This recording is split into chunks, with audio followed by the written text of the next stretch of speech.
بسم اللہ الرحمن الرحیم وبہ نستعین انہ خیر ناصر و معین۔ بس ہماری کتاب المساقات میں تھی۔ خب مساقات کے کچھ عمومی احکامات کو ذکر کرتے ہیں کہ تقریباً مزارعہ اور مساقات ہم سیاق ہیں، دونوں کا تقریباً سیاق ایک جیسا ہے، لہذا وہ جو احکامات ہیں وہ بھی تقریباً ملتے جلتے ہیں۔ فرماتے ہیں المساقات عقد لازم، وہ مساقات بھی عقد لازم ہے۔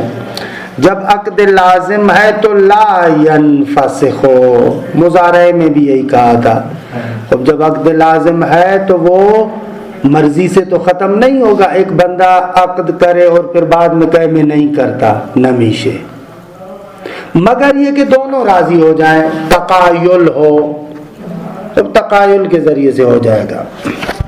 الا بالتقایل، مگر یہ کہ اکالا کریں، دونوں راضی ہو جاتے ہیں، بھائی عقد ربا میزانی، تقایل باب تفاعل ہے، دونوں راضی ہو جاتے ہیں کہ عقد کو بہم بزنی ختم کریں، پھر ختم ہو جائے گا۔ او بالفسخ بالخیار اذا فرض اشتراطہ، اگر شرط الخیار رکھا جائے، ایک بندہ کہتا ہے کہ میں مساقات کا عقد کرتا ہوں لیکن مجھے اختیار ہوگا جب میرا دل چاہے گا عقد را بہم بزنم، عقد کو میں ختم کروں گا۔ اب اگر وہ اشتراط شرط قرار دیتا ہے خیار کی تو پھر اس کے مطابق کر سکتا ہے۔ او تخلف الشرط، عرض کیا تھا کہ خیار شرط اور خیار تخلف شرط میں فرق ہے۔ خیار شرط یہ ہے کہ اختیار خیار کی شرط رکھے، تخلف شرط یہ ہے کہ عقد بعض شرائط پر کیا جاتا ہے، ان میں سے ایک بندہ ان شرائط کا لحاظ نہیں کرتا۔ مثلا بھائی عقد مساقات ہے لیکن شرط یہ ہے کہ باغبانی تم خود کرو گے، بعد میں وہ بندہ خود نہ کرے، اپنے بیٹے کو بھیج دے، خودی کے تخلف کی شرط نہ منہ دے، اگر سامنے والا چاہے تو عقد کو ختم کر سکتا ہے۔ دقیقاً عیناً یہی عبارت مضارع میں بھی گزر چکی ہے۔ وفی جواز اجراء عقد المساقات علی الاشجار التي لا ثمر لها وانما ينتفع بورقها كالحناء خلافون، آیا عقد مساقات ان اشجار پر ہو سکتا ہے کہ جن کا میوہ نہیں ہوتا، ان کے اوراق سے، ان کے پتوں سے استفادہ کیا جاتا ہے، مثلا جیسے مہندی، اب اس کا کوئی میوہ تو نہیں ہے لیکن اس کے پتوں سے استفادہ کیا جاتا ہے، کہ اس میں اختلاف ہے۔ ریشم کا کپڑے کے لیے وہ پتا ہوتا ہے نا، اچھا اس کا پتا ہوتا ہے، مجھے نہیں پتا۔ ریشم کا کیڑا ہوتا ہے نہ، ریشم کا کیڑا ہوتا ہے جی، لیکن وہ پتا خاص پتے اس کے لیے ہوتے ہیں، پتا ہوتا ہے، پھر وہ ہاں اس پر پھر ممکن ہے کہ اس ریشم کے کیڑوں کو ان پتوں پر چلاتے ہو یا کوئی ان کی غذا بنتے ہو، یہ ہو سکتا ہے، مگر نہ ریشم خود اس کیڑے کے منہ سے یا پیچھے سے نکلنے والا وہ ہوتا ہے نا۔ وفی جواز اجراء عقد المساقات علی الاشجار، یہ خبر مقدم خلاف مبتدا مؤخر، عقد مساقات آیا جاری ہو سکتا ہے علی الاشجار ان درختوں پر کہ التی لا ثمر لها، جن کا میوہ نہیں ہوتا، وانما ينتفع بورقها، اور ان کے پتوں سے استفادہ کیا جاتا ہے۔ آیا ان اشجار پر عقد مساقات اجرا ہو سکتا ہے؟ خلافون، اس میں کیا ہے؟ اختلاف ہے۔ وَيَجُوزُ إِجْرَاءُ عَقْدِ الْمُسَاقَاتِ عَلَى الْأَشْجَارِ الَّتِي لَا تَحْتَاجُ إِلَى السَّقْيِ لِاسْتِغْنَائِهَا بِمَاءِ الْمَطَرِ وَنَحْوِ ذَلِكَ، مادام بحاجت الی الاعمار من جہات اخری.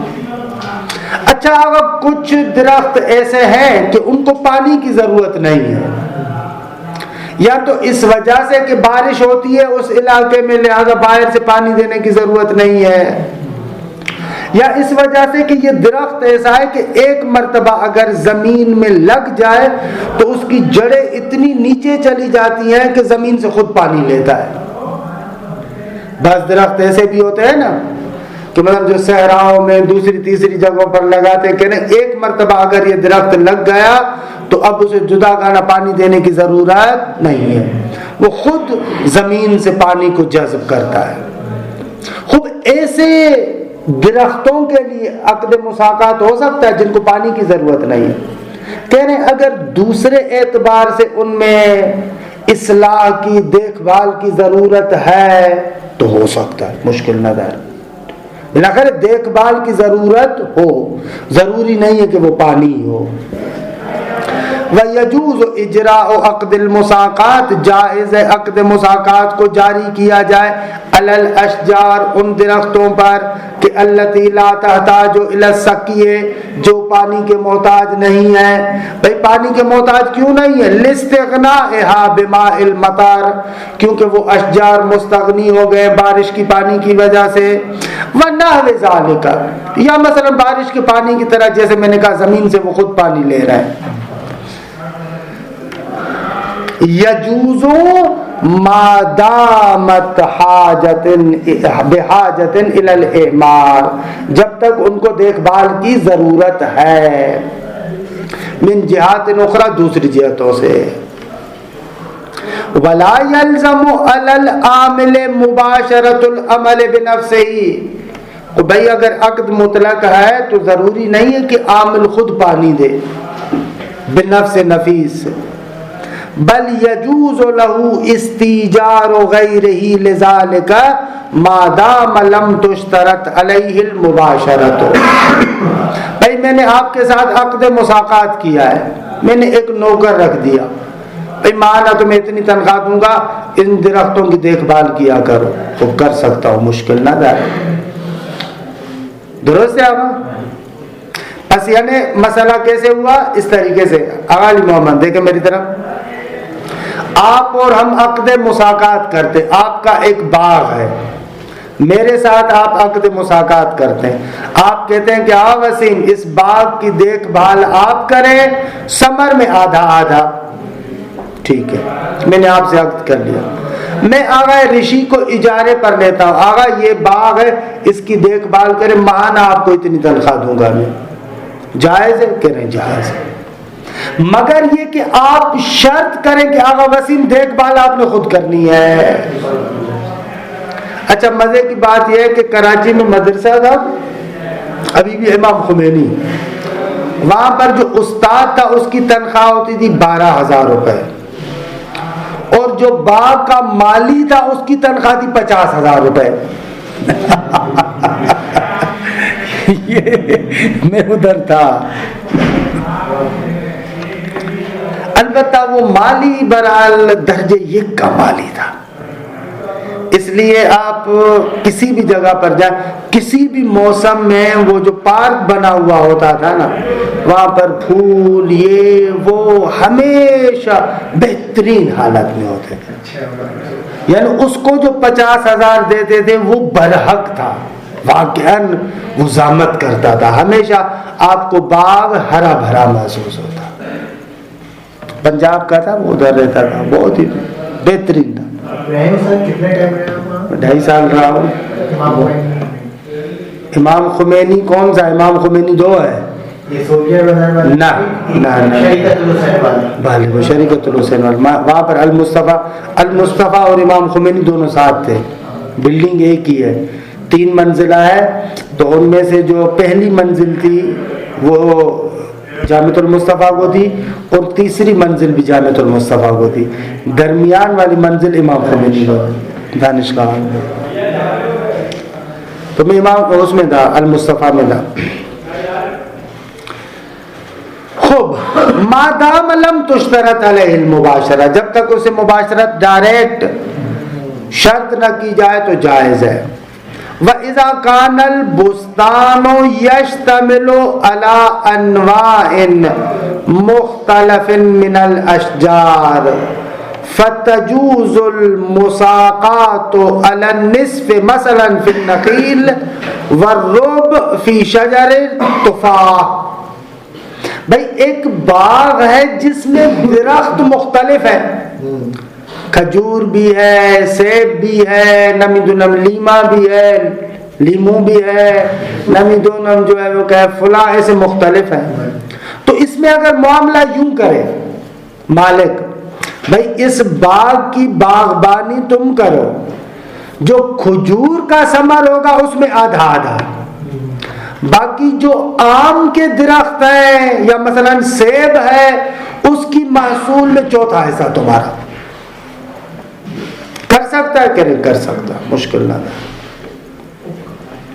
آم کے باغ بھی عجیب ہوتے ہیں بڑے پیمانے پر، آپ دیکھیں نا، آم کے باغ خیرپور میں نہیں، آم کے باغ ہے ادھر حیدرآباد کے قریب، ٹنڈو اللہ یار، یہ حیدرآباد کا حصہ، خیرپور کھجور، ہاں خیرپور کھجور، کیونکہ وہاں پر گرمی زیادہ ہے، جہاں پر بہت زیادہ گرمی ہو وہاں پر کھجور بہت اچھے ہوتے ہیں، تو خیرپور کھجور کے لحاظ سے۔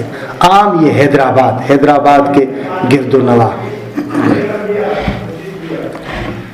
وَيَجُوزُ أَن يَشْرَطَ أَحَدُهُمَا عَلَى الْآخَرِ مُضَافًا إِلَى حِصَّتِهِ شَيْئًا آخَرَ كَبِنَاءِ بَيْتٍ لَهُ أَوْ دَفْعِ مَبْلَغٍ مِنَ النُّقُودِ وَمَا شَاكَلَ ذَلِكَ۔ یہ مسئلہ دیکھیں، عقد مساقات میں محصول کے حصے کے علاوہ دوسری شرط اگر کوئی لگانا چاہے لگا سکتا ہے۔ مثلا آغا علی محمد مجھے کہہ رہے ہیں کہ آغا یہ ہمارا باغ ہے، اس کی دیکھ بھال کریں، آدھا حصہ آپ کا ثمر میں سے آدھا میرا۔ میں کہتا ہوں ٹھیک ہے بھائی، میرے پاس گھر نہیں ہے، میں باغبانی کروں گا لیکن بشرط کہ آپ مجھے گھر بنا کر دیں۔ خب یہ شرط لگا سکتا ہوں کہ کر سکتے ہیں آپ شرط؟ آغا میں باغبانی کروں گا، ظاہر سی بات ہے باغ تو اب سال کے آخر میں ہوگا نا، تو مجھے ماہانہ آپ 5,000 روپے بھی دیں گے تاکہ میرے جیب کا خرچہ چلتا رہے، کہ تو اشکال ہی نہ دار، یہ شرط بھی ہو سکتا۔ شرط ضمن عقد جائز ہے، دیکھیں ان کے دیکھیں مشکل نہ دار ہے۔ شرط ضمن عقد جب تک وہ شرط مقتضائے عقد کے خلاف نہ ہو یا شریعت کے خلاف نہ ہو، کتاب و سنت کے خلاف نہ ہو، تو وہ شرط ضمن عقد میں کر سکتا ہوں۔ دیکھیے خیال شرط میں ہم نے پڑھا تھا، کسی بھی عقد کے ضمن میں شرط کی جا سکتی ہے، بھلے کر سکتے ہیں آپ، فرق فقط یہ ہے کہ وہ شرط مقتضائے عقد کے خلاف نہ ہو اور مخالف کتاب و سنت نہ ہو۔ کسی بھی معاملے میں آپ شرط کر سکتے ہیں، دیکھیں نا، دیکھیں کر سکتے، مشکل ہی نہ رہے ان کے۔ وَيَجُوزُ أَن یہاں پر پتہ نہیں کیوں ثلاثی لے کر آئے، اوپر سارا اشترط تھا۔ وَيَجُوزُ أَن يَشْتَرِطَ أَحَدُهُمَا، یا یشرط بھی ٹھیک ہے، خود دونوں میں سے ایک بندہ شرط کرے علی الآخر دوسرے بندے پر، مضافاً الی حصتہ، اپنے حصے کے ساتھ ساتھ، حالانکہ جو حصہ اس کا آدھا ہے، چوتھائی ہے، پانچواں ہے، اس حصے کے ساتھ شرط کرے ان یشترط شیئا آخر، کسی اور چیز کی، مثلا کا بناء بیت اللہ، اس کے لیے گھر بنائے، او دفع مبلغ من النقود، یا کچھ پیسے دے اسے، وما شاکل ذالک، اور اس طریقے کی کوئی اور چیز، بھائی مجھے موٹر سائیکل لے کر دو، میں اپنے گھر سے آتا ہوں، یہ باغ بہت دور ہے، وہاں پر پہنچنے کے لیے مثلا کر سکتا ہے۔ والمستند فی ذالک، خود مستندات آسان ہیں، اما ان المساقات لازمۃ لا تنفسخ الا بما ذکر فقد تقدم وجهه فی مبحث الاجارہ، عقد ہے اور اوفوا بالعقود اس کو شامل ہے، المؤمنون عند شروطهم، اصالت عقود میں لزوم ہے، دیکھیں وہ سارے دلائل یہاں پر بھی آئیں گے۔ واما الخلاف فی جواز المساقات علی الاشجار التي لا ثمر لها، ان اشجار کے بارے میں مساقات کا عقد کرنا جن کا میوہ نہیں ہوتا، ثمر نہیں ہوتا، یہ اختلافی ہے۔ کیوں؟ اس لیے کہ فباعتبار ان مورد صحیحت یعقوب المتقدمہ ہی الشجر المثمر، بھائی وہ جو دلیل تھی ہمارے پاس اس عقد مساقات کے لیے صحیح ہے یعقوب، وہ اشجار مثمرہ کے بارے میں تھی، لہذا اشجار غیر مثمرہ میں یہ کیسے جائز ہوگا؟ مگر یہ کہ آپ کہیں کہ بھائی آپ اس سے کیوں استدلال کریں، اوفو بالعقود، تعویذ کریں اوفو بالعقود سے، تو پھر جائز ہو جائے گا۔ دیکھ رہے ہیں خلاف کیوں ہے؟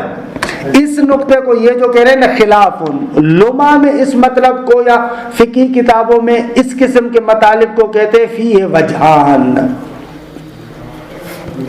اسے کہتے ہیں اس میں دو وجہ ہے، یعنی ایک اعتبار سے دیکھو ٹھیک نہیں ہے، ایک اعتبار سے دیکھو ٹھیک ہے۔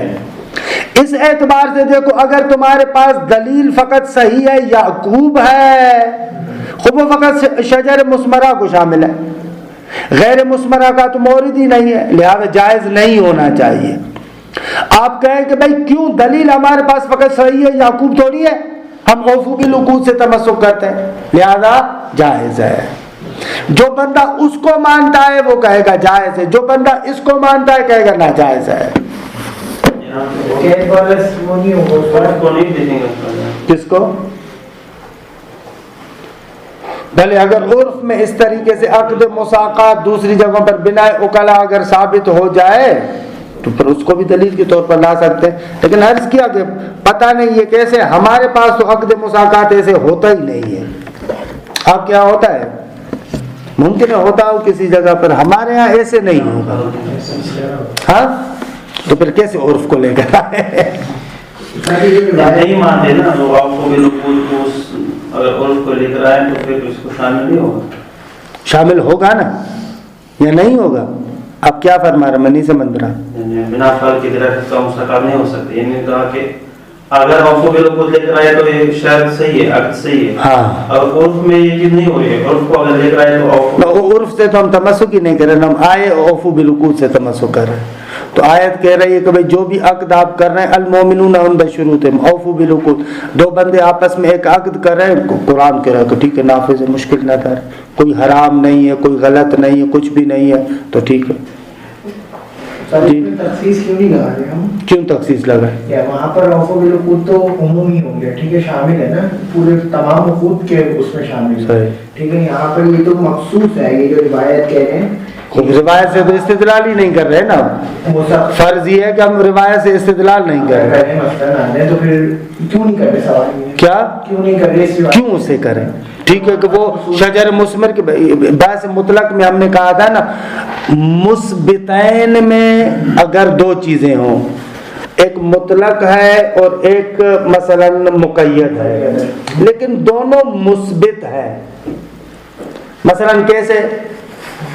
اصول میں ہم نے کہا تھا ایک مرتبہ مولا کہتا ہے اکرم العالم العادل، دوسری جگہ پر مولا کہتا ہے اکرم العلماء، ایک مطلق ہے ایک مقید ہے، تو آیا یہاں پر اس مقید کے ذریعے سے مطلق کو تاکید لگائیں گے؟ ایک جگہ پر مولا کہہ رہے عالم عادل کا احترام کرو، دوسری مرتبہ مولا کہتا ہے مطلق عالم کا احترام کرو، تو آیا آپ کہیں گے نہ کہ نہیں، یہاں پر نہیں ہوگی۔ مطلق کو قید اس وقت لگائیں گے جب مقید اور مطلق میں تنافی ہو۔ ایک مرتبہ مولا کہہ رہا ہے اکرم العلماء اور دوسری مرتبہ کہتا ہے لا تکرم الفساق من العلماء، تو جہاں پر مطلق اور مقید میں تنافی ہو وہاں پر قید لگاتے ہیں، اما جہاں پر دونوں مثبت ہیں، دونوں حکم کو ذکر کر رہے ہیں، دونوں مثبتین ہیں، مطلق بھی اس بات حکم کر رہا ہے، مقید بھی اس بات حکم کر رہا ہے، تو کہہ رہے ہیں یہاں پر تقیید نہیں ہوگی، بلکہ یہاں پر یہ کہیں گے کہ مختلف مراتب ہیں، اکرم العلماء کا ثواب ہے، اما اکرم العالم العادل بیشتر ثواب دار ہے، اس کو درجات پر حمل کریں گے۔ یہ مطلق و مقید کے بحث میں پڑھا تھا۔ یہاں پر بھی مثلا دیکھیں صحیح یعقوب کہہ رہی ہے شجر مثمر میں عقد مساقات ہے، مقید کر رہی ہے شجر مثمر کے ساتھ. اما اوفو بالعقود کہہ رہا ہے حتی مطلق شجر میں بھی مساقات جائز ہے. دونوں مثبتین ہو گئے. خب مثبتین میں ہم کیا کریں گے؟ تقید تو نہیں لگا سکتے، اونم درست ہے اینم درست. بہتر ہے کہ اشجار جو ہے وہ کیا وہاں پر ہو، لیکن اگر اشجار مثمرہ نہ ہو تو بھی ٹھیک ہے. درست ہو گیا. الا ان المناسبہ هو الحکم بالتعمیم، نہ آغا بہتر یہ ہے کہ آپ حکم میں عمومیت دیں.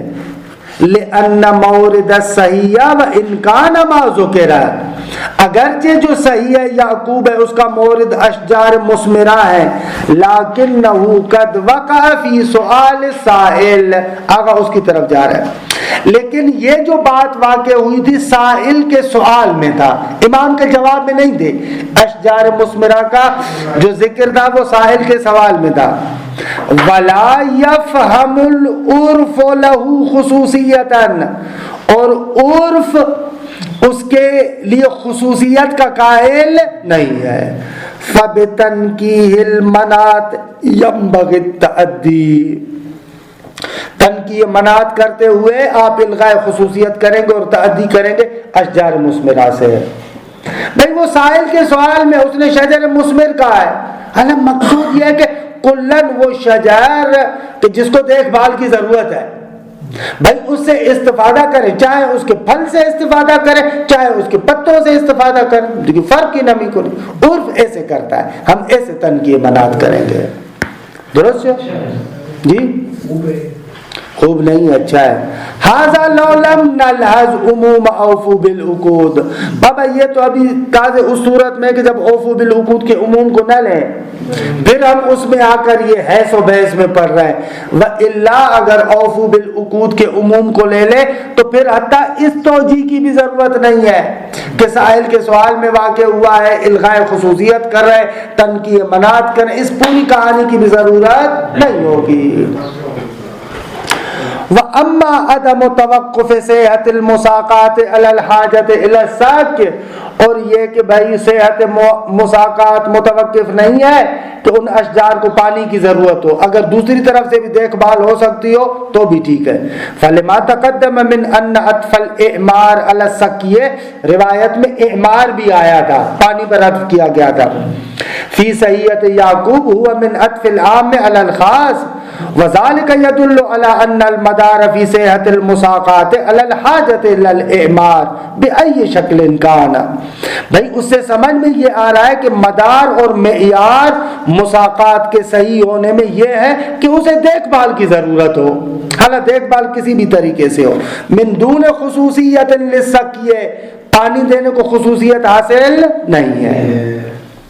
اما ان العامل يجوز له استیجار غیره اذا لم تشترط علیہ المباشرۃ بنفسه، اگر مالک کی طرف سے شرط نہ کیا جائے کہ بھئی ڈائریکٹ خود تم کرو گے تو وہ عامل مثلا کسی کو اجیر لے سکتا ہے. فواضح انم دی کے روشن ہے، کیونکہ لان الذمۃ تكون مشغولۃ بالاعمار الکلی، بھئی عامل کے ذمے پر ہے کہ دیکھ بھال کرے کلی طریقے سے. وَهُوَ مِمَّا يُمْكِنُ تَحَقُّقُهُ بِإِسْتِيجَارِ الْغَيْرِ لَهُ، اور یہ اعمار کلی دیکھ بھال متحقق ہو سکتی ہے کسی اور کو اجیر بنا لے، اس میں کیا حرج ہے. وَأَمَّا جَوَازُ الْمُسَاقَاتِ بِحِصَصٍ مُخْتَلِفَةٍ، بھائی مثلا ہم نے کہا مختلف حصوں میں مساقات ہو، کھجور میں آدھا آدھا، سیب میں چوتھا، ایسے کر سکتے ہیں.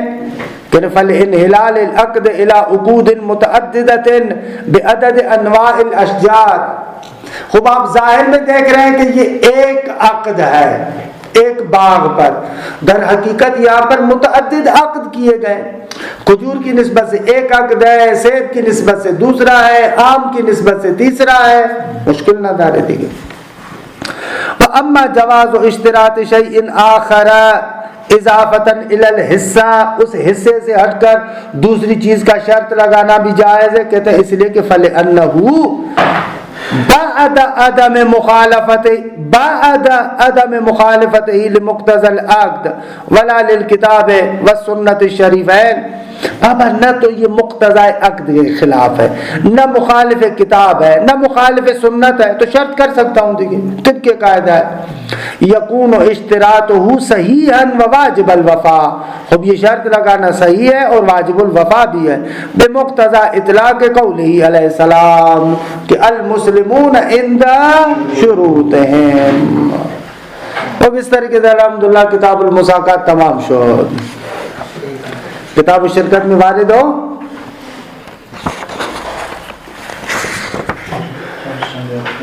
جی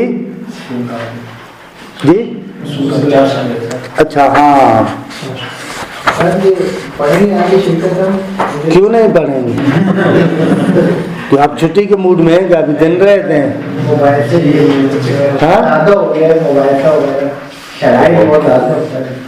اس کا مقصد کیا ہے کہ ابھی تو چھٹی کر دیں ان کے نامی سے تھی کہ نہیں کیوں کیا اتنا اتنا سخت نہیں لیں گے تیرا خود اتنا اذیت میں کم، کیونکہ ابھی دن ہے ہمارے پاس میں کوئی 10-15 دن ہے نا. جی ہاں تو کیا کریں ایک ہفتہ یعنی کیا کریں؟ آپ کا مقصد ہے کہ کیا کریں؟ ارے شرکت کو اگر چھوڑیں یہ تھوڑا سا مشکل ہے تو قرض کو پڑھ لیتے. ہاں قرض پڑھ لیتے ہیں تو نسبتاً بلا مبتلا بے ہے. صحیح ہے قرض کو دیکھ لو.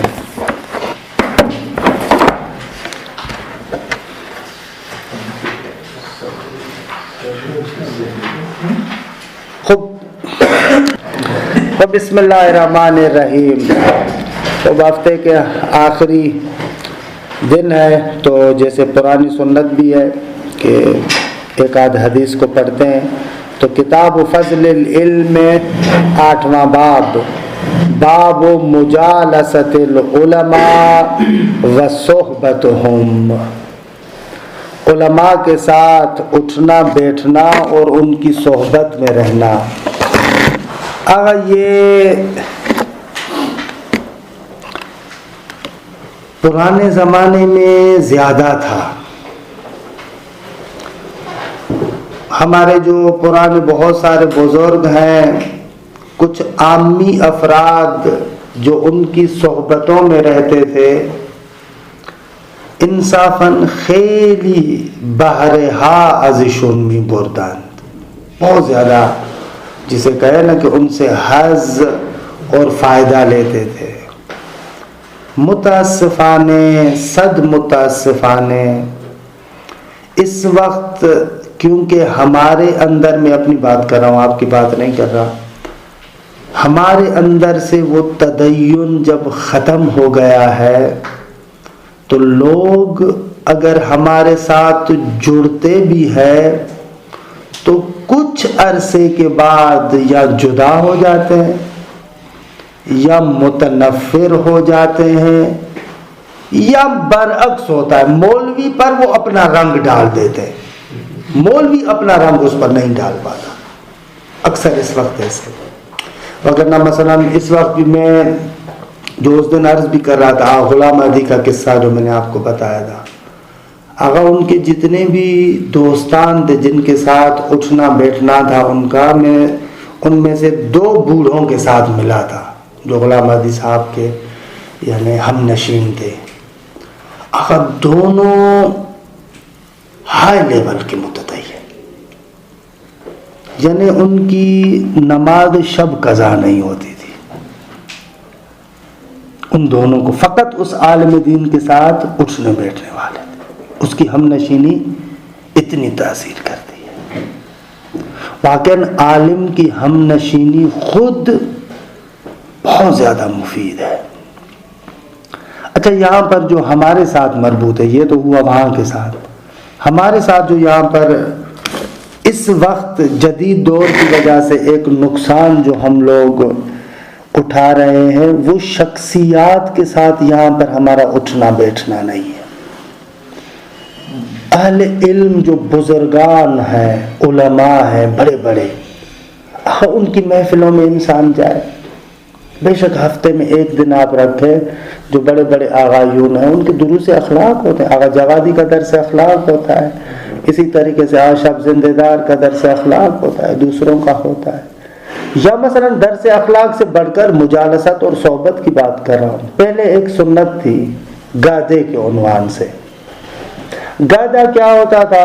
کسی ایک شب میں وہ بزرگوار بیٹھتا تھا، مختلف طلاب آ کر بیٹھتے تھے، گپ شپ جو ہوتی تھی.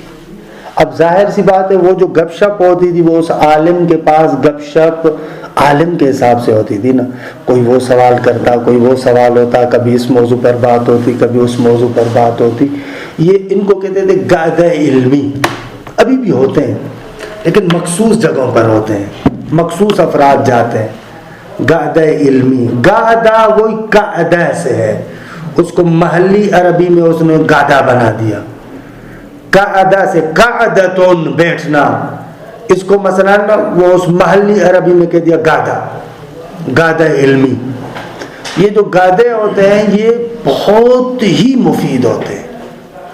اگر آپ کو پتا چلے نا، ممکن ہے آپ پہلے مراحل میں جا کر وہاں پر سوال نہ کریں، ہمین کے وہاں پر جا کر آپ بیٹھیں، علماء کی ہم نشینی اختیار کریں. کیونکہ ہر علم کے جب اس کلے مثلا بلندی کو انسان دیکھتا ہے، واصل شدہ پہنچے ہوئے بندے کو دیکھتا ہے، انسان میں خود بخود شوق پیدا ہوتا ہے. جب ایک علم کے بہت بڑے ماہر کو انسان دیکھتا ہے نا، انسان کے اندر خود بخود شوق پیدا ہوتا ہے، یار میں بھی اس جگہ پر پہنچوں. ممکن ہے وہ کچھ نہ بھی کہے. یہ سلسلہ یہاں پر تقریباً ختم ہو گیا ہے. خیلی زشت ہے. علماء کے ساتھ محافل میں مختلف جگہوں پر آپ سوال کریں گے، یہ کریں گے، یہ ساری زندگی کے لیے آپ کے ذہنوں میں نقش ڈال دے گا. وہ اتنا آپ ان کتابوں سے نہیں پڑھ سکتے جتنا آپ ان گادوں سے حاصل کر سکتے. انہوں دیکھیے مثلا حتیٰ خدا باؤدینی کے پاس جو آپ کبھی کبھار خود جاتے ہیں، خدا امین کے وہ جو بیٹھتے ہیں کتنا آپ نشاط پیدا کرتا ہے انسان نا.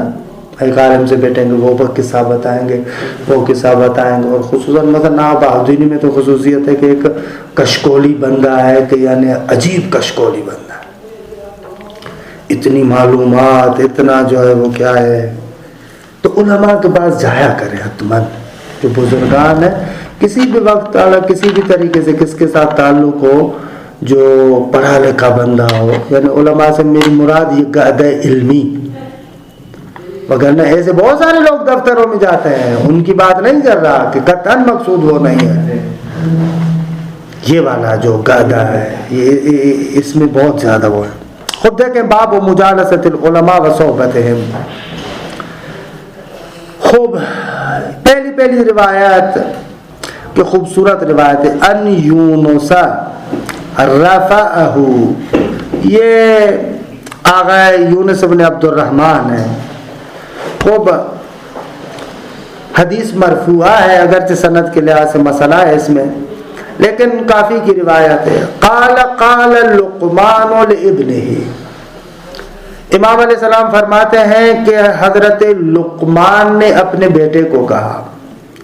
اگر لقمان حکیم تھے، حکیم سے مراد یہ ٹکی پھوٹے والا حکیم نہیں، یہ مراد نہیں. ہمارے معاشرے میں حکیم یعنی یہ ٹکی پھوٹے والا، یہ جو ہے نا ستیا دینے والا اور نمی دنم، نہ، حکیم حکمت سے. عجیب ہے. حضرت لقمان کے بارے میں ہے کہ پروردگار عالم نے حضرت لقمان کو مخیر کیا کہ تمہیں نبی بناؤں یا حکمت. خوب حضرت لقمان کہتے ہیں کہ خدایا اگر مجھے اختیار ہے تو نبوت نہ مخا. حکیم بنایا خدا نے، حکمت دی.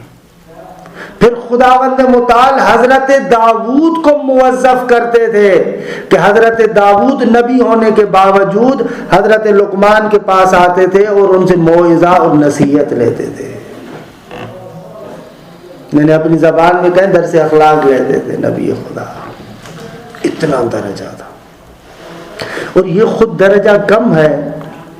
حکمت لقمان کے عنوان سے آغا ریشاری مرحوم کا جو ادارہ ہے دارالحدیث والا، انہوں نے ایک کتاب چاپ کیا ہے حکمت لقمان، حضرت لقمان کے بارے میں، حضرت لقمان سے وہ جتنی بھی نصائح، موعظے، ان کے مطالب وغیرہ جو روایات نقل ہوئے، ان تمام روایات کو جمع کر کے ایک کتاب بنائی ہے حکمت لقمان کے عنوان سے۔ اگر خود یہ بات کم ہے کہ خدا حضرت لقمان کے عنوان سے آخری نبی پیغمبر ختمی مرتبہ صلی اللہ علیہ وآلہ وسلم کو جو پیغام بھیج رہا ہے، آخری کلام یعنی قرآن، اس میں ایک سورت رکھتا ہے۔ اور مزے کی بات یہ کہ قرآن میں اس لقمان حکیم کی زبان سے خدا نصیحت نقل کرتا ہے، خدا نصیحت نقل کر رہا ہے اس کی زبان سے۔ خوب عزیز، یعنی یہاں سے انسان دیکھے عظمت کیا ہے۔ وہ کیسے خواجہ عبداللہ کہتے ہیں نا، اگر یک مرتبہ بگی بندے من، خدا سے بات کر رہا ہے، خدایا اگر یک مرتبہ بگوئی بندے من، از عرش بگذرد خندے من، اتنا خوشحال ہوں گا کہ میری خوشحالی عرش سے بھی گزر جائے، فقط ایک مرتبہ کہو بندے من، خدا کہے۔ تو بہرحال یہ کوئی کم درجہ نہیں ہے کہ امام لقمان کی زبان سے نصیحت نقل کرے۔ قال لقمان لابنہ، حضرت لقمان اپنے بیٹے کو کہتے ہیں۔ اچھا، ظاہری طور پر اجتماعی اعتبار سے کہتے ہیں حضرت لقمان، جو اجتماعی اعتبار سے خاندان قبیلے وغیرہ ہوتے ہیں نا، وہ کوئی ان کا قبیلہ بھی کوئی بہت بڑا قبیلہ نہیں تھا، ظاہراً حبشی تھے، ہاں، یعنی ظاہری اجتماعی لحاظ سے کوئی قبیلہ بھی ان کا کوئی اتنا بڑا نہیں تھا۔ حالانکہ دیکھیے رنگ پر نہیں ہے، نسل پر نہیں ہے، قبیلے پر نہیں ہے۔ جناب ام ایمن خوب حبشی ہے، جناب مثلا جون، فضا، خوب قبائل کا نہیں ہے، ادھر سے ممکن ہے قریشی ہو، لیکن نہ دیکھیے اصلا ممکن ہے اصلا بنی ہاشم ہو، مگر ابو جہل کی بود اور ابو لہب کی بود، رسول اللہ کا چچا ہے۔ قال لقمان لابنہ یا بنی اختر المجالس علی عینک، علی عینک یعنی بعینک، یعنی جن مجلسوں میں، جن بیٹھکوں میں بیٹھتے ہو ان کو دیکھو۔ یہ مجالس اور بیٹھکیں تمہارے سامنے ہونی چاہیے۔ علی عینک یعنی ای فی عینک، یا او علی بصیرت منک، مرحوم فیض کہتے ہیں علی بصیرت منک، یعنی جو بیٹھکوں میں بیٹھتے ہو نا بصیرت کے مطابق ہونا چاہیے۔ درست آگا؟ فَإِنْ رَأَيْتَ قَوْمًا يَذْكُرُونَ اللَّهَ جَلَّ وَعَزَّ، اگر دیکھو ایک گروہ بیٹھا ہوا ہے جو ذکر خدا میں مشغول ہے تو فجلس معه، تم بھی جا کر اس محفل میں بیٹھ جاؤ۔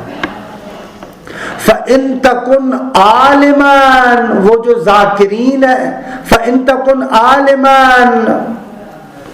نَفَعَكَ عِلْمُكَ، اگر تو عالم ہے، وہ ذاکرین خدا ہے، ان کے ساتھ جا کر بیٹھ جاؤ گے تو تمہارا علم بھی تمہارے لیے مفید ہوگا نا، علم عمل کے ساتھ ہے، وگر نہ دیگے کیا فائدہ۔ وَإِن تَكُنْ جَاهِلًا، اگر تو نہیں جانتا تو عَلَّمُوكَ، تمہیں سکھائیں گے وہ۔ وَلَعَلَّ اللَّهَ أَن يُذِلَّهُمْ بِرَحْمَتِهِ، کیونکہ ممکن ہے کہ خدا اپنی رحمت کا سایہ ان پر کرے، تم بھی جا کر وہاں پر مشمول ہو جاؤ۔ فَتَأُمَّكَ مَعَهُمْ، خوب خدا کی رحمت ایسے ہے، کیوں ہم کہتے ہیں کہ بھائی وہ جو خیر کا کام ہو رہا ہے ان کے ساتھ بیٹھ جاؤ، خدا ان پر اپنی رحمت نازل کرتا ہے۔ نعوذ باللہ، خدا بخیل تھوڑی ہے کہ جب رحمت نازل کر اب ان سب پر رحمت آئے لیکن کہے کہ تمہیں میں نہیں دوں گا، نہ، رحمت آئے گی تو سب کو شامل ہو جائے گی۔ وہ ان ذاکرین پر رحمت آئے گی، تم وہاں پر آئے دیکھو تو ہم مشمول نشی دے گئے۔ وَإِذَا رَأَيْتَ قَوْمًا لَا يَذْكُرُونَ اللَّهَ، اور اگر دیکھو کہ لوگ اصلا خدا سے غافل ہیں، خدا کو ذکر ہی نہیں کرتے، تو فَلَا تَجْلِسْ مَعَهُمْ، ایسے بندوں کی بیٹھکوں میں نہ بیٹھا کرو. فَإِن تَكُنْ عَالِمًا لَمْ يَنْفَعْكَ عِلْمُكَ، خوب وہی استدلال ہے. اگر عالم ہے تو بابا غافل لوگوں کے ساتھ بیٹھو گے تمہیں کیا فائدہ ہو، تمہارا علم بھی تمہیں فائدہ نہیں دے گا. وَإِن كُنْتَ جَاهِلًا يَزِيدُوكَ جَهْلًا، اور اگر نہیں جانتے ہو تو اور زیادہ تمہیں خراب کر دیں گے. وَلَعَلَّ اللَّهَ أَن يُذِلَّهُمْ بِعُقُوبَةٍ، غافل لوگ ہیں، ممکن ہے خدا ان کو سزا دے. فَتَعُمَّكَ مَعَهُمْ، تو وہ عقوبت تمہیں بھی شامل ہو جائے. اگر کتنی امتوں میں اتنے افراد تھے کہ جو اچھے لوگ تھے، وہ امر بالمعروف کے جو باب میں ہے خوب دیگے، لیکن امر بالمعروف اور نہی عن المنکر نہیں کرتے تھے، خاموش بیٹھے. تو خدا نے جب عذاب نازل کیا تو سب کو دیگے وہ کر دیا. اور بس ایک حدیث پڑھتے ہیں. قال، یہ دوسری حدیث امام کاظم علیہ السلام سے، محادثۃ العالم علی المزابل خیر من محادثۃ الجاہل علی الزرابی. اللہ اکبر. یہ آج کے زمانے میں اگر ایک عالم کے ساتھ تم بیٹھ کر گفتگو کرو، بے شک جو گند کا ڈھیر ہوتا ہے نا، اس پر بھی بیٹھ کر اگر کسی عالم سے بات کرو، اور ادھر سے کوئی بندہ جاہل ہو، بہترین محل ہو، بہترین جگہ ہو، بساط بچھی ہوئی ہو بہترین، تو اس جگہ پر جاہل سے بیٹھ کر بات کرنے سے بہتر ہے کہ تم عالم کے ساتھ ایک ڈھیر پر بیٹھ کر بات کرو. محادثۃ العالم علی المزابل، مزبلہ کوئی ڈھیر کو کہتے ہیں نا، گند کا ڈھیر جو ہے، خیر بہتر ہے من محادثۃ الجاہل، کہ تم جاہل کے ساتھ گفتگو کرو، علی الزرابیہ، زربیہ کہتے ہیں بساط، یعنی بہترین بچھونے بچھے ہوئے ہیں، بہترین مسندیں لگی ہوئی ہیں، ٹیک لگا کر بیٹھے ہو. وہ جو طول جو ہے وہ کیا وہ ہوتے ہیں تکیے ہوتے ہیں، ان پر ایسے ٹیک لگا کر بیٹھے ہو نہ دیگے ان فائدے نظر. خوب تیسری روایت تمامی کو نم دیگے امام صادق علیہ السلام سے کہ قال رسول اللہ قالت الحواریون لعیسیٰ، حواری شاگرد خاص جو خصوصی شاگرد ہوتے تھے ان کو حواری کہتے ہیں. حواری شاگرد خاص، خصوصی شاگرد. حواریوں نے حضرت عیسیٰ کو کہا یا روح اللہ من نجالسو، اے روح خدا کس کے ساتھ ہم بیٹھیں؟ قال من تذکرکم اللہ رؤیتو، اللہ اکبر، اگر جس کا دیکھنا تمہیں خدا یاد دلائے.